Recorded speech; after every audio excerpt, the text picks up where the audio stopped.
Jihan says,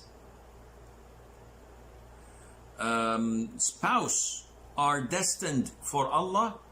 Is this hadith true?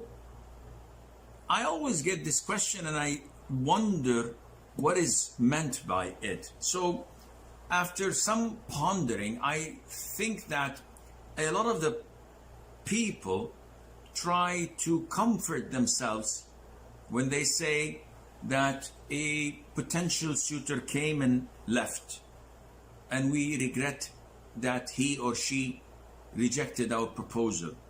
So in order to comfort themselves, they say that spouses are destined and by Allah Azza wa Jal. So this was not meant to be, so it will not happen. Also, when a woman marries a man and he's abusive or he's not practicing, she goes to the elders and complains, seeking advice, seeking divorce, and they comfort her by saying, it's destined by Allah, you have to live with it. And this is not entirely true, in the sense that it should not be meant to accept mistakes and to live with these mistakes to the end of your life just because it was destined by Allah. No, Allah Azza wa Jal tells us to seek a cure and solve our problems.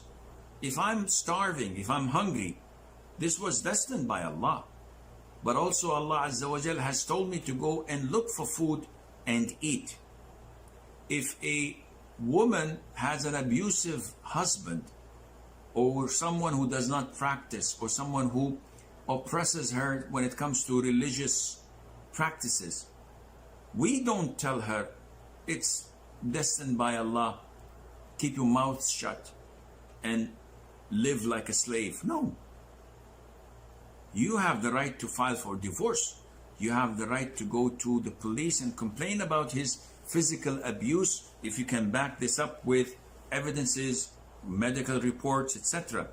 You have the right to file for Khula if he is not suitable for you and to your family and to your children. So yes, marriage is destined by Allah. Your spouse is destined by Allah. But so is your divorce, so is dying, so is illnesses, so is everything that happens in this world. Nothing happens without it being destined by Allah Azza wa Jal.